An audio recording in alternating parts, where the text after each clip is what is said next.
7:45, 15 minutes away from 8 o'clock as we wrap up this marvelous Monday edition of Morning Light with the Catholic Company Man. We welcome back the Executive Director of Mission at St. Augustine's at the University of Idaho and author of said book, Catholic Company Man, Eric Meyer. Good morning, Eric. Good morning. Good morning, Brian. Hope. Hi, Hope. Hi. Morning. We have a special guest joining us that you've put together for us, and we're very appreciative to have this guest get up early and join us. Oh, thank you. You know, it's a special day when a college kid gets out of bed before, noon. But this guy, this is a special one. Right. So, and technically, to be here with us, you don't have to be out of bed. Yeah, at Vandal Catholic, we're really blessed to have a number of Vandal athletes. They kind of hang around the center and serve at Mass and make milkshakes and kind of hang out with the crew. So we thought we'd introduce a few of those to kind of the Vandal Idaho Nation. And you guys have been generous to let Mathias Bertram join us today. He's a redshirt junior safety on the football team, so partly responsible for that first playoff game in how many decades, right? Yes. But Mathias, you're from Albuquerque, right? Redshirt junior. Yes, that's correct. So I'm born and raised in Albuquerque. Came up here about a year and a half ago. So you transferred from New Mexico? Is that where you were playing ball before? I did. I was played there for 2 years. Okay. Excellent. When I was scavenging for pictures for you for our social media, all that came up was Albuquerque pictures. And so I had to find something else that would give props to the right school. Well, tell us about your family life. Were you raised in a Catholic household? What was your youngin' years like?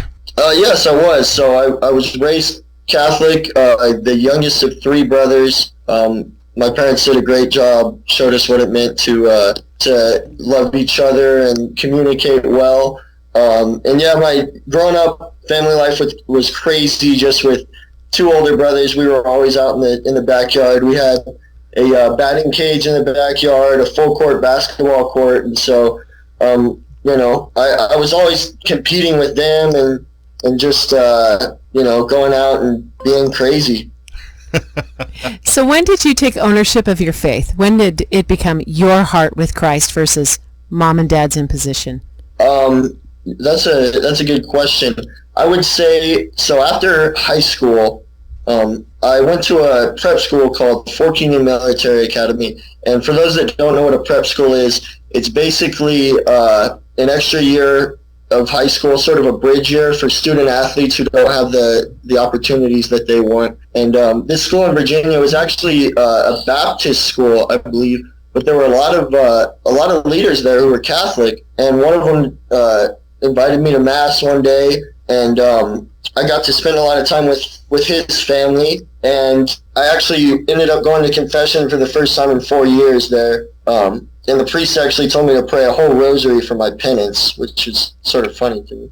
But at that point, I sort of realized, like, okay, this is becoming more important to me. And another huge thing in my transformation, which is why I'm so happy to be on this morning, is Catholic radio. I listen to relevant radio every morning and have been doing that for about 2 years and just sort of learned a lot about the faith through that. Great. Excellent. So, Mathias, you and I don't know each other all that well, but I'm excited to come kind of sit in the stands this year. There's got to be similarities between like the prep for the battle on the gridiron and the prep for the daily battle of faith. Have you thought about that, or how does that kind of come together for you? Yeah, there absolutely is. I would say one big thing is, when I'm going to work out every day and training, there's a lot of days that sometimes I don't want to be there. And it's sort of similar to my faith life. Sometimes I go down and I go to pray the rosary, and it's like, the devil will tempt me with these things like, oh, you could be doing something else right now, or just, oh, I don't want to be here. And sort of just persevering through that moment of not wanting to be there and, not wanting to train hard or to go to Mass, because those training sessions and, those prayer sessions always bear fruit.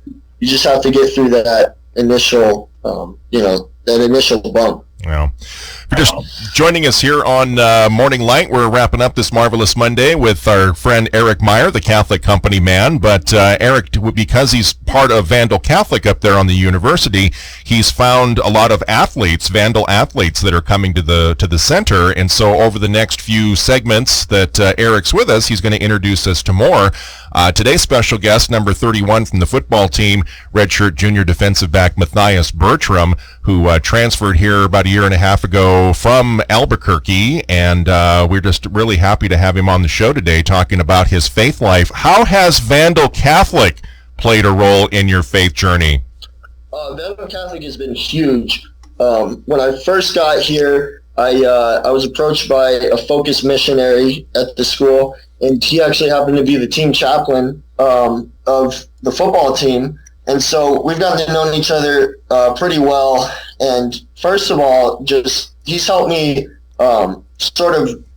I didn't know that my performance was wrapped up in my identity as a football player. And so one of the things that's been huge for me is realizing that first of all, football is not the main priority in my life. God is, and it's still a daily battle for me.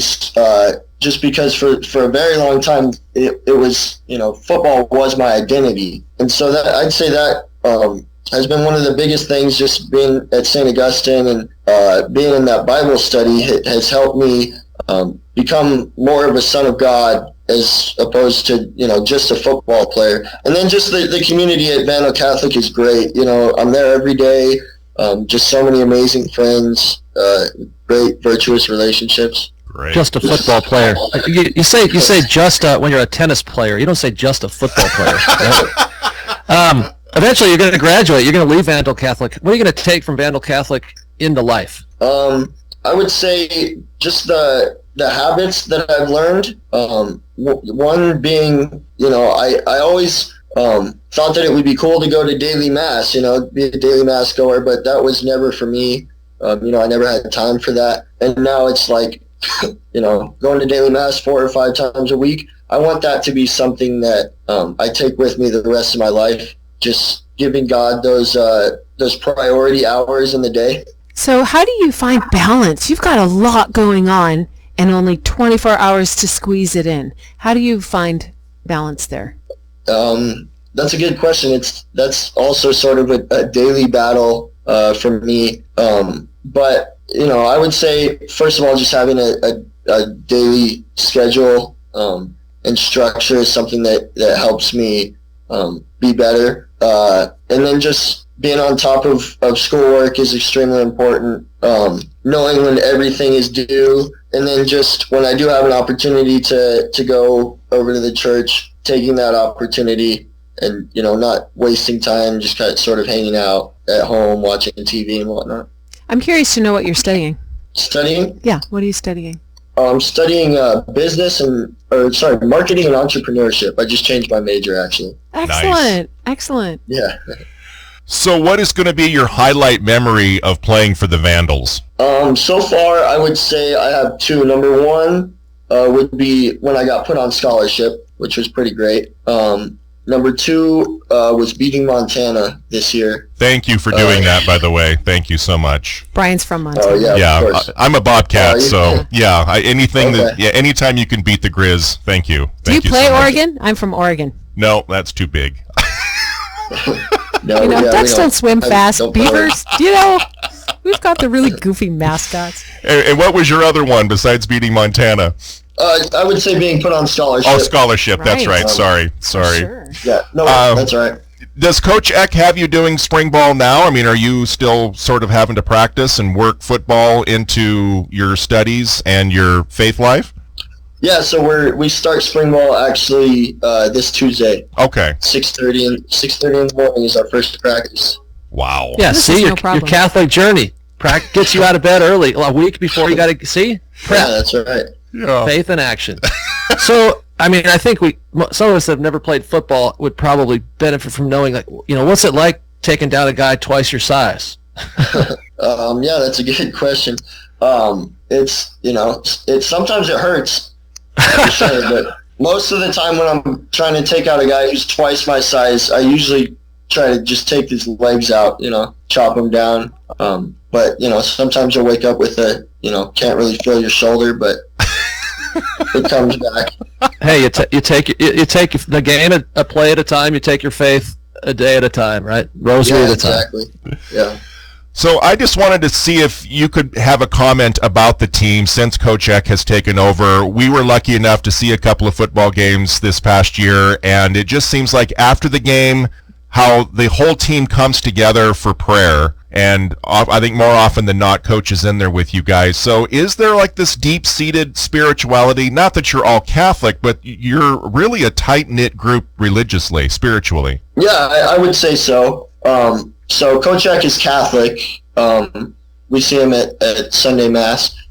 He does a great job of just loving us and being there for us, in the way that Christ said that he should, but also not like forcing his faith upon players who aren't Catholic. And I actually got here right when Coach Eck got here, so I wasn't here with the last coaching staff, but I just know from everybody who was here in the past just how much of a transformation it's been since he's gotten here. And just I think the love that he has for us sort of spreads and it impacts everybody else, and it makes it so that when the head coach is such a great guy, nobody else can not be. Yeah. Fantastic. Thank you, Eric. Thank you, Mathias, for joining us early this morning. Yeah, you're welcome. Yeah, thanks for having us.